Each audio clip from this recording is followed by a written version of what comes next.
नमस्कार, मैं कैलाश शर्मा एक बार फिर उपस्थित हूं आपके सामने संस्कृत का एक महत्वपूर्ण विषय प्रत्यय लेकर। तो आइए पढ़ते हैं प्रत्यय। सबसे पहले प्रत्यय की परिभाषा। वे शब्दांश जो किसी धातु यानी क्रिया या शब्द के अंत में जुड़ते हैं उन्हें प्रत्यय कहते हैं। जैसे क्रि प्लस क्त्वा, इसी तरह से मित्र प्लस तल मित्रता। तो यहाँ ये क्त्वा और तल ये प्रत्यय हैं। आइए प्रत्यय के भेद जानते हैं। प्रत्यय तीन प्रकार के होते हैं। पहला कृत प्रत्यय, दूसरा तद्धित प्रत्यय और तीसरा स्त्री प्रत्यय। कृत प्रत्यय किसे कहते हैं? वे प्रत्यय जो धातु यानी क्रिया के अंत में जुड़ते हैं उन्हें कृत प्रत्यय कहते हैं। जैसे गम प्लस तुमुन, तो गम धातु है और इसके साथ ये जो प्रत्यय लगा है तुमुन, ये कृत प्रत्यय है। दोनों मिलकर शब्द बनेगा गंतुम। इसी तरह से तद्धित प्रत्यय, वे प्रत्यय जो संज्ञा सर्वनाम विशेषण आदि के अंत में जुड़ते हैं उन्हें तद्धित प्रत्यय कहते हैं। जैसे धर्म प्लस ठक बनेगा धार्मिकः, तो यहाँ ये जो ठक प्रत्यय है ये तद्धित प्रत्यय है। इसी तरह से स्त्री प्रत्यय, वे प्रत्यय जो पुल्लिंग शब्दों को स्त्रीलिंग में परिवर्तित करते हैं उन्हें स्त्री प्रत्यय कहते हैं। जैसे सुत प्लस टाप सुता, तो यहाँ सुत यानी बेटा और इसका स्त्रीलिंग बनाने के लिए टाप प्रत्यय का प्रयोग हुआ, अतः यह टाप प्रत्यय स्त्री प्रत्यय कहलाएगा। आइए आगे बढ़ते हैं। सबसे पहले कृत प्रत्यय के विषय में पढ़ते हैं। जिन प्रत्ययों का प्रयोग धातु अथवा क्रिया के बाद किया जाता है उन्हें कृत प्रत्यय कहते हैं। यहाँ हम क्त्वा, ल्यप, तुमुन, क्त, क्तवतु, क्षत्रि और शानच आदि कृत प्रत्ययों के विषय में पढ़ेंगे। पहला कृत प्रत्यय है क्त्वा। क्त्वा प्रत्यय का अर्थ है कर या करके। क्त्वा प्रत्यय में त्वा शेष बचता है। जैसे उदाहरण देखते हैं। धातु है क्री और इसमें यदि हम क्त्वा प्रत्यय जोड़ेंगे तो बनेगा कृत्वा यानी करके। आइए इसे और आसानी से समझते हैं। अगली धातु लेते हैं क्री धातु और क्त्वा प्रत्यय। क्त्वा प्रत्यय में ये जो क है इसका लोप हो जाता है और त्वा शेष बचता है। अब ये जो त्वा यहाँ बचा है इसे हम यहाँ रखते हैं तो बनेगा क्रीत्वा यानी खरीद कर। आइए क्त्वा प्रत्यय के अन्य उदाहरण देखते हैं। सबसे पहले ज्ञा धातु जिसका अर्थ है जानना, यदि हम इसमें क्त्वा प्रत्यय जोड़ेंगे तो बनेगा ज्ञात्वा यानी जानकर। इसी तरह से नी धातु नीत्वा यानी ले जाकर। स्मृ धातु यानी याद करना, स्मृत्वा याद करके। हन धातु मारना, हत्वा यानी मार करके। इसी तरह नम धातु नमन करना, नत्वा नमन करके नमस्कार करके। पठ धातु पढ़ना, पठित्वा यानी पढ़ करके। इसी तरह से हस धातु हसित्वा यानी हंस करके। तो ये था क्त्वा प्रत्यय। अगला जो कृत प्रत्यय है वो है ल्यप। ल्यप प्रत्यय का अर्थ कर या करके ही होता है। धातु से पहले यदि उपसर्ग हो तो कर या करके अर्थ के लिए हम क्त्वा का नहीं ल्यप प्रत्यय का प्रयोग करते हैं, और जहां उपसर्ग नहीं होता वहां पिछला जो प्रत्यय हमने पढ़ा क्त्वा प्रत्यय का प्रयोग करते हैं। ल्यप प्रत्यय में यह शेष बचता है। आइए एक उदाहरण देखते हैं। जैसे क्री धातु है यानी करना, इससे पहले उपसर्ग लगा हुआ है, तो अब हम ल्यप प्रत्यय यहां जोड़ेंगे और शब्द बनेगा उपकृत्य। इसे और आसानी से समझते हैं। अगली धातु है क्री यानी खरीदना, उससे पहले उपसर्ग लगा हुआ है वी, तो हम प्रत्यय जोड़ेंगे ल्यप। देखिए कैसे, वी उपसर्ग क्री धातु और ल्यप प्रत्यय। ल्यप में शेष क्या बचता है? य। अब हम ल्यप के स्थान पर केवल य रखते हैं तो शब्द बनेगा विक्रीय यानी खरीद करके। आइए ल्यप प्रत्यय के अन्य उदाहरण देखते हैं। सबसे पहले ज्ञा धातु और उपसर्ग है वी, तो हम प्रत्यय जोड़ेंगे ल्यप और शब्द बनेगा विज्ञाय। वी उपसर्ग ज्ञा धातु और ल्यप का य शेष बचेगा तो क्या बनेगा? विज्ञाय। आ उपसर्ग पूर्वक नी धातु, तो ल्यप प्रत्यय जोड़ने से बनेगा आनीय। इसी तरह से आ उपसर्ग और दा धातु ल्यप प्रत्यय से बनेगा आदाय। इसी तरह से सम उपसर्ग भू धातु संभूय। प्र उपसर्ग नम धातु प्रणम्य। ध्यान रहे यहां न का ण बन गया। क्यों? यदि किसी शब्द में र, री या श होता है तो न का ण बन जाता है, तो शब्द बनेगा प्रणम्य। इसी तरह सम उपसर्ग पूर्वक पठ धातु, तो शब्द बनेगा संपठ्य यानी पढ़कर। वि उपसर्ग हस धातु लप प्रत्यय लगाने से शब्द बनेगा विहस्य। अगला प्रत्यय है तुमुन। तुमुन प्रत्यय का अर्थ है के लिए। तुमुन प्रत्यय में तुम शेष बचता है। उदाहरण देखते हैं। धातु है पा यानी पीना और प्रत्यय है तुमुन, तो तुमुन में शेष क्या बचेगा? तुम, और शब्द बनेगा पातुम यानी पीने के लिए। इसे और आसानी से समझते हैं। दा धातु तुमुन प्रत्यय, तो धातु है दा और प्रत्यय है तुमुन। तुमुन में शेष क्या बचता है? तुम, तो यहां हम दा के आगे तुम लिखेंगे तो नया शब्द बनेगा दातुम। इसके अन्य उदाहरण हैं, जैसे ज्ञा धातु तुमुन प्रत्यय ज्ञातुम जानने के लिए। नी धातु तुमुन प्रत्यय, यहां नी इसमें गुण होकर ने बनता है और शब्द बनेगा नेतुम ले जाने के लिए।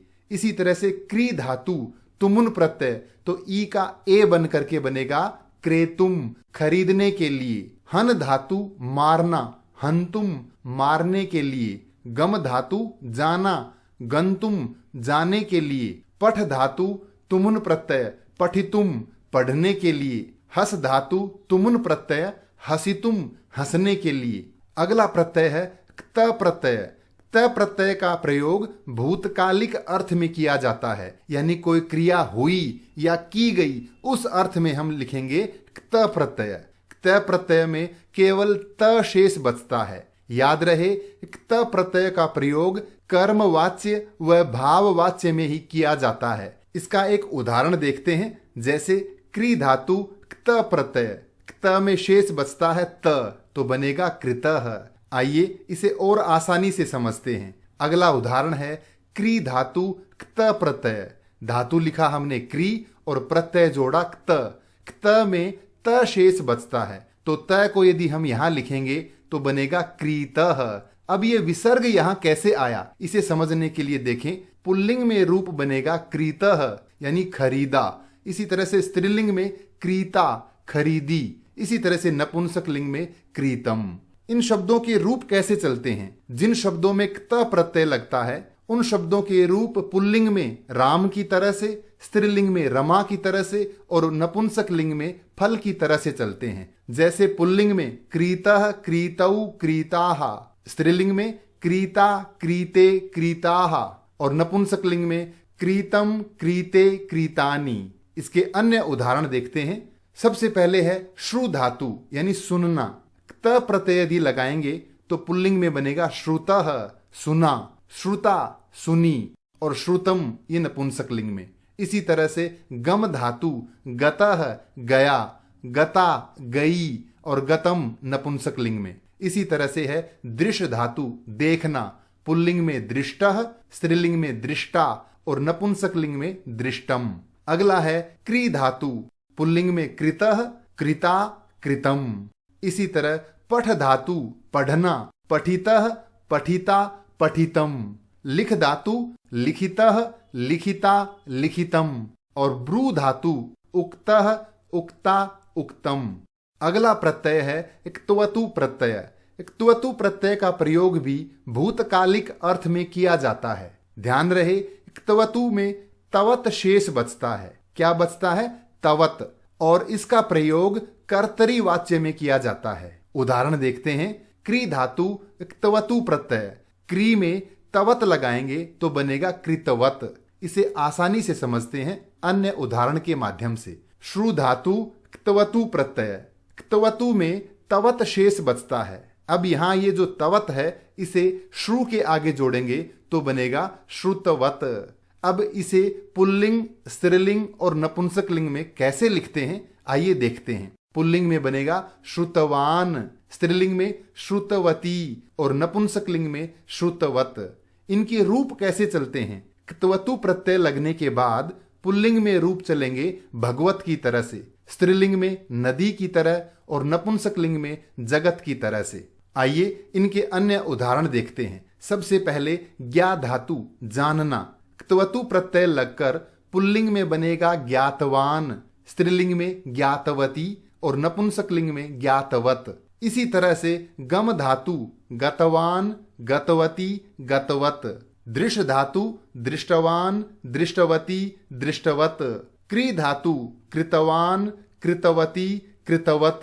पठ धातु पठितवान, पठितवती, पठितवत। लिख धातु लिखितवान, लिखितवती, लिखितवत। और ब्रू धातु बोलना, उक्तवान, उक्तवती, उक्तवत। अगला प्रत्यय है क्षत्री प्रत्यय। क्षत्री प्रत्यय का प्रयोग किसी कार्य को करते हुए के अर्थ में किया जाता है। जैसे उसने हंसते हुए कहा, तो हंसते हुए यह बनाने के लिए हम क्षत्री प्रत्यय का प्रयोग करते हैं। क्षत्री प्रत्यय में अत शेष बचता है। क्षत्री प्रत्यय का प्रयोग परस्मयी पदी धातुओं के साथ ही किया जाता है। पठती, पठतः, पठंती, इस प्रकार जिनके रूप चलते हैं वे धातुएं होती हैं परस्मयी पदी। इन धातुओं के साथ क्षत्री प्रत्यय का प्रयोग होता है। उदाहरण देखें, धातु है पठ यानी पढ़ना, और क्षत्री प्रत्यय यदि लगाएंगे तो इसमें शेष बचेगा अत और शब्द बनेगा पठत यानी पढ़ते हुए। आइए इसे और आसानी से समझते हैं। अगला उदाहरण है हस धातु और क्षत्री प्रत्यय। क्षत्री में शेष क्या बचता है? अत। अब ये जो अत है इसे हम हस धातु के आगे लिखेंगे तो शब्द बनेगा हसत। अब इसे पुल्लिंग में कहते हैं हसन, हंसते हुए, और यदि कोई स्त्री है तो हम बोलेंगे हसंती, हंसती हुई, और नपुंसक लिंग में हसत। इसके रूप कैसे चलेंगे? पुल्लिंग में पठत की तरह से, स्त्रीलिंग में नदी की तरह से, और नपुंसक लिंग में जगत की तरह से। आइए इसके अन्य उदाहरण देखते हैं। सबसे पहले दृश्य धातु देखना, तो पुल्लिंग में बनेगा पश्यन, और स्त्रीलिंग में पश्यंती, और नपुंसक लिंग में पश्यत। इसी तरह से गम धातु जाना, गच्छन, गच्छन्ती, गच्छत। दा धातु यच्छन, यच्छन्ती, यच्छत। क्रीड धातु खेलना, क्रीडन, क्रीडंती, और क्रीडत। इसी तरह से पठ धातु पठन, पठंती, पठत। लिख धातु लिखन, लिखंती, लिखत। पा धातु पीना, पिबन, पिबंती, पिबत। अगला प्रत्यय है शानच प्रत्यय। शानच प्रत्यय का प्रयोग भी किसी कार्य को करते हुए इसी अर्थ में किया जाता है। शानच प्रत्यय में आन शेष बचता है और आन से पहले म लगता है, यानी दोनों मिलकर बनता है मान। शानच प्रत्यय का प्रयोग आत्मनेपदी धातुओं के साथ किया जाता है। आत्मनेपदी धातुओं के रूप कैसे चलते हैं? जैसे सेवते, सेवेते, सेवंते। आइए इस प्रत्यय का एक उदाहरण देखते हैं। सेव धातु सेवा करना, यानी सेवा करते हुए अगर हमें ये बनाना हो तो हम शानच प्रत्यय लगाएंगे। इसमें शेष बचेगा आन और उससे पहले लगेगा म, तो बनेगा सेव मानह। आइए इसे आसानी से समझते हैं। अगला उदाहरण हमने लिया है पच धातु और शानच प्रत्यय। शानच में शेष क्या बचता है? आन, और इससे पहले क्या लगता है? म, तो म जोड़कर आन लगाएंगे तो बनेगा पच मानह, पच मानह, यानी पकाते हुए। पुल्लिंग में बनता है पच मानह, स्त्रीलिंग में पच माना, और नपुंसक लिंग में पच मानम। शानच प्रत्यांत जो शब्द हैं उनके रूप चलते हैं पुल्लिंग में राम के समान, स्त्रीलिंग में रमा के समान, और नपुंसक लिंग में फल के समान। शानच प्रत्यय के अन्य उदाहरण देखते हैं। पहला है सह धातु। शानच प्रत्यय लगकर बनेगा सहमानह, स्त्रीलिंग में सहमाना, और नपुंसक लिंग में सहमानम। अगला है वृद्ध धातु बढ़ना। वर्धमानः, वर्धमाना, वर्धमानम। लब धातु लभमानः, लभमाना, लभमानम। यज धातु यजमानः, यजमाना, यजमानम। जन धातु इसका बनेगा जाय, तो पुल्लिंग में जायमानः, जायमाना, जायमानम। कंप धातु कंपन होना, कंपमानः, कंपमाना, कंपमानम। और याच धातु मांगना, याचमानः, याचमाना, याचमानम।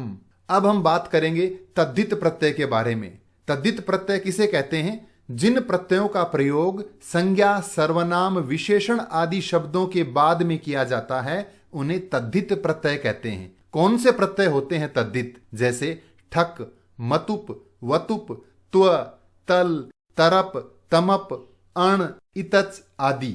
आइए तद्धित प्रत्ययों के विषय में पढ़ते हैं। पहला प्रत्यय है ठक प्रत्यय। ठक प्रत्यय का अर्थ है भाव अर्थ में, यानी उत्पन्न होने का भाव, संबंधित होने का भाव इत्यादि। ठक प्रत्यय में एक शेष बचता है और जो पहला स्वर होता है, यानी पहले शब्द का जो पहला स्वर होता है उसमें वृद्धि होती है। वृद्धि के लिए हम संधियों में अलग से बात करेंगे, इसे थोड़ा आसान रूप से समझ लेते हैं। यदि किसी शब्द का पहला स्वर अ या आ हो तो वहां हम आ लिख देंगे। ई, ए, ऐ होगा तो उसे हम ऐ लिख देंगे। उ, ओ, औ होगा तो उसे हम औ लिख देंगे और यदि री होगा तो उसे आर लिख देंगे। आइए एक उदाहरण देखते हैं। जैसे शरीर प्लस ठक, तो ठक में शेष क्या बचता है? इक। ध्यान रहे शरीर में ये जो पहला है श, इसमें स्वर कौन सा है? अ। यहां हम देखें यदि पहला स्वर अ हो तो उसे हम क्या लिखेंगे? आ। तो शरीर से क्या बनेगा? शारीर, और इक लग के बनेगा शारीरिक। एक और उदाहरण लेते हैं। नगर प्लस ठक, ठक में क्या शेष बचता है? इक। अब याद रहे इक प्रत्यय यानी ठक लगने के बाद ये जो पहला स्वर है न में अ, इसके स्थान पर बनेगा आ और ये बन जाएगा नागर, और इक जुड़ करके बनेगा नागरिक। ठक प्रत्यय के अन्य उदाहरण देखते हैं। जैसे धर्म प्लस ठक धार्मिकः, ए का हमने क्या बनाया? आ। इसी तरह से कर्म कार्मिकः, दिन दैनिकः, ई है तो हमने ऐ बना दिया और शब्द बना दैनिकः। इसी तरह से नीति तो नैतिकः, वेद वैदिकः, भूत भौतिकः, भूगोल भौगोलिकः और इतिहास ऐतिहासिकः। अगला प्रत्यय है मतुप प्रत्यय। मतुप का अर्थ है वाला, यानी किसी के पास कोई चीज हो तो उसे हम मतुप प्रत्यय लगाकर दर्शाते हैं। मतुप प्रत्यय में मत शेष बचता है। आइए इसका उदाहरण देखते हैं। जैसे शक्ति प्लस मतुप, यानी जिसके पास शक्ति है या शक्ति वाला, तो शब्द बनेगा शक्तिमत। अब ये आपने सुना नहीं होगा, इसका पुल्लिंग रूप है शक्तिमान। इस प्रत्यय को और आसानी से समझते हैं। एक उदाहरण और लेते हैं। श्री प्लस मतुप, मतुप में क्या शेष बचता है? मत। अब श्री के आगे मत जोड़ते हैं तो शब्द बनेगा श्रीमत। इसे पुल्लिंग में लिखेंगे श्रीमान, स्त्रीलिंग में श्रीमती और नपुंसकलिंग में श्रीमत। मतुप प्रत्यय वाले शब्दों के रूप पुल्लिंग में भवत की तरह, स्त्रीलिंग में नदी की तरह और नपुंसकलिंग में जगत की तरह चलेंगे। आइए मतुप प्रत्यय के अन्य उदाहरण देखते हैं। जैसे बुद्धि प्लस मतुप, तो पुल्लिंग में बुद्धिमान, स्त्रीलिंग में बुद्धिमती और नपुंसकलिंग में बुद्धिमत। इसी तरह श्री तो बनेगा श्रीमान, श्रीमती, श्रीमत। धी धीमान, धीमती, धीमत। इसी तरह से मधु मधुमान, मधुमती, मधुमत। कीर्ति तो कीर्तिमान, कीर्तिमती, कीर्तिमत। इसी प्रकार इक्षु, इक्षु कहते हैं ईख यानी गन्ना, इक्षुमान, इक्षुमती, इक्षुमत। अगला प्रत्यय है वतुप प्रत्यय। वतुप का अर्थ भी वही है, वाला या से युक्त, और इसमें शेष बचता है वत। यदि किसी शब्द के अंत में या उपधा में अ, आ या हलंत म हो तो वहां मतुप के स्थान पर वतुप प्रत्यय का प्रयोग होता है। जैसे धन, अब पिछले जो शब्द थे बुद्धि, तो उसमें अंत में क्या था? ई। यहां क्या है? अ, तो प्रत्यय वतुप जुड़ेगा और वतुप में शेष बचता है वत, तो बनेगा धनवत। पुल्लिंग में क्या लिखते हैं? धनवान। आइए इसे और आसानी से समझते हैं। एक उदाहरण लेते हैं। बल शब्द है और वतुप प्रत्यय जोड़ेंगे, वतुप में शेष बचेगा वत। अब बल के आगे वत लिखेंगे तो शब्द बनेगा बलवत। इसे पुल्लिंग में लिखेंगे बलवान, स्त्रीलिंग में बलवती और नपुंसकलिंग में बलवत।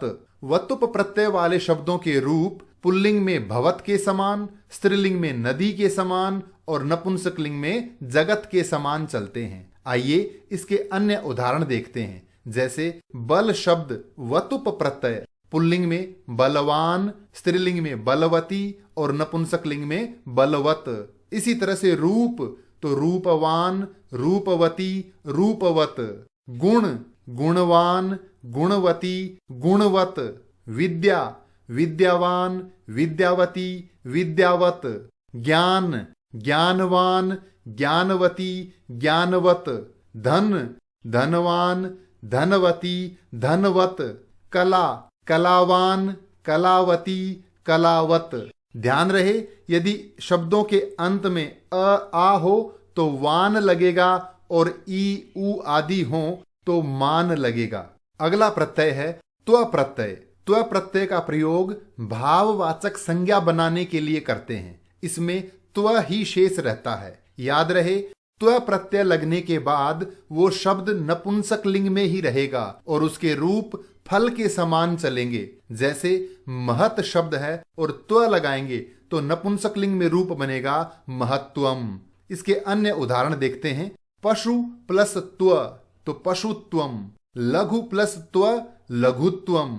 इसी तरह से गुरु प्लस त्व गुरुत्वम, जड़ से जड़त्वम, सम से समत्वम, कटु से कटुत्वम, देव से देवत्वम। अगला प्रत्यय है तल प्रत्यय। तल प्रत्यय का प्रयोग भी भाववाचक संज्ञा बनाने के लिए ही किया जाता है। इस प्रत्यय में ता शेष रहता है। याद रहे तल प्रत्यांत शब्द यानी तल प्रत्यय लगने के बाद वह शब्द स्त्रीलिंग में रहेगा और उसके रूप चलेंगे रमा की तरह से। आइए एक उदाहरण देखते हैं। जैसे मूर्ख और तल प्रत्यय लगाएंगे, तल में शेष क्या रहता है? ता, तो शब्द बनेगा मूर्खता। आइए तल प्रत्यय के अन्य उदाहरण देखते हैं। जैसे पशु प्लस तल, तल में शेष क्या रहेगा?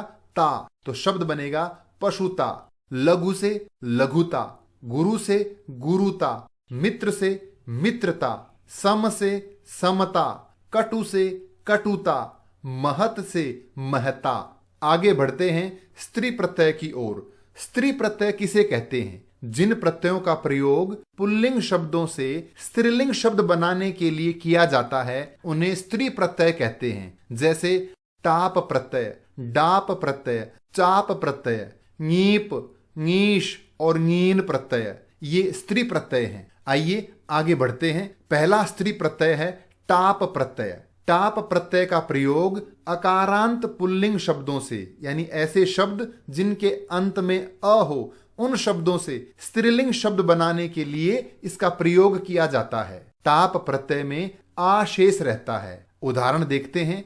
सुत प्लस टाप, सुत यानी बेटा और उसमें टाप जोड़ेंगे तो टाप में शेष बचेगा आ और दोनों मिलकर शब्द बनेगा सुता यानी बेटी। इसे और आसानी से समझते हैं। उदाहरण है छात्र प्लस टाप, टाप में शेष क्या रहेगा? आ, तो छात्र के आगे आ लिखेंगे तो शब्द बनेगा छात्रा।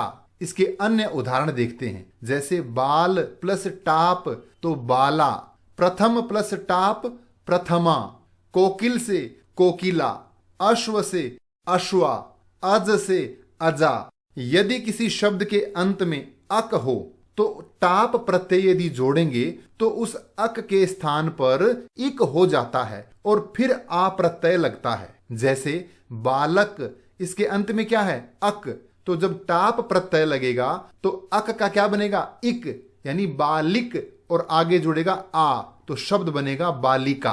बालक से क्या बना? बालिका। इसी तरह से धावक धाविका, शिक्षक शिक्षिका, गायक गायिका, नायक नायिका।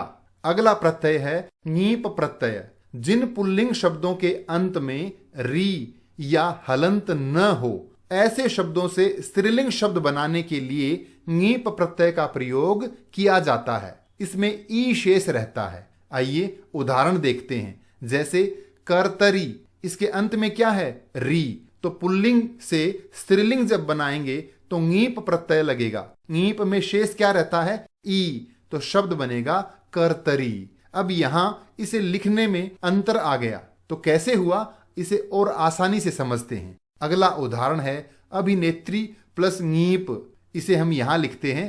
अभी ने और त्रि को मैंने थोड़ा अलग लिखा है। प्रत्यय जोड़ते हैं ङीप प्रत्यय। ङीप में शेष क्या रहता है? ई। अब ई प्रत्यय लगने के बाद यहां ध्यान दें, ये जो त्रि लिखा है इसे हम अलग अलग लिखते हैं, त प्लस री। अब जब री स्वर के आगे दूसरा स्वर है ई आ जाता है तो इनमें यण संधि होती है और ये जो री है इसके स्थान पर र बन जाता है। तो त और र, आगे क्या है? ई। तो त, र और ई मिलकर बनेंगे त्रि। अब ये जो नया बनकर आया है त्रि, इसे इस ङीप प्रत्यय और ये त्रि है इनके स्थान पर यदि लिखेंगे तो बनेगा अभिनेत्री। आइए ङीप प्रत्यय के अन्य उदाहरण देखते हैं। जैसे दात्री तो बनेगा दात्री। इसी तरह से धात्री से धात्री। कामिन, ये न अंत में है तो ङीप प्रत्यय लगेगा तो कामिनी। तपस्विन, तपस्विनी। गुणिन, गुणिनी।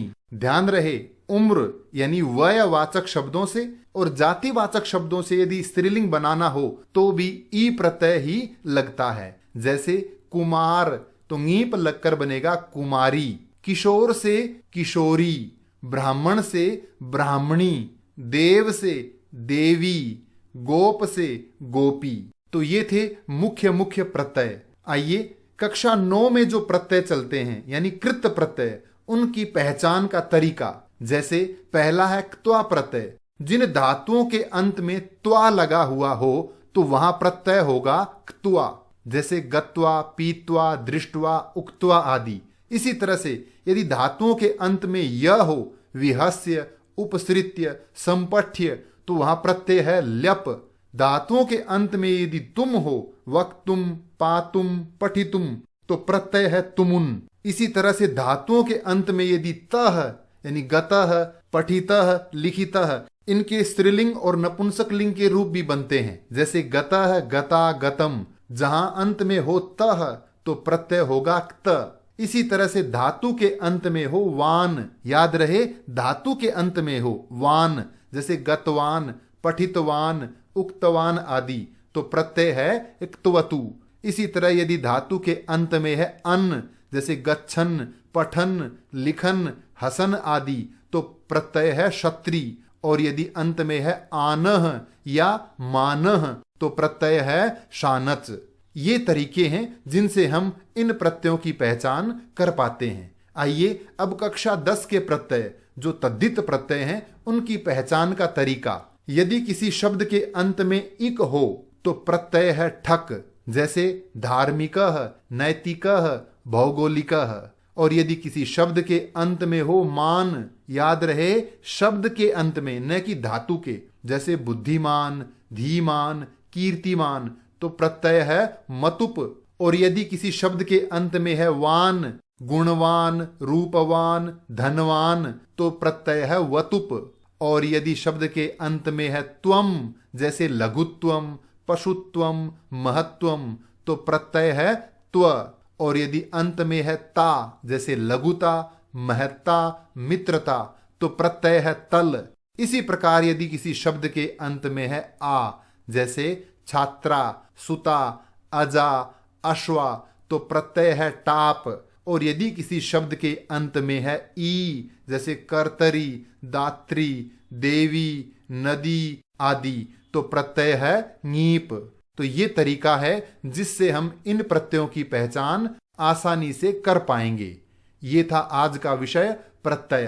प्रत्यय से संबंधित कोई भी प्रश्न हो तो कृपया कमेंट्स में लिखकर अवश्य पूछें। धन्यवाद।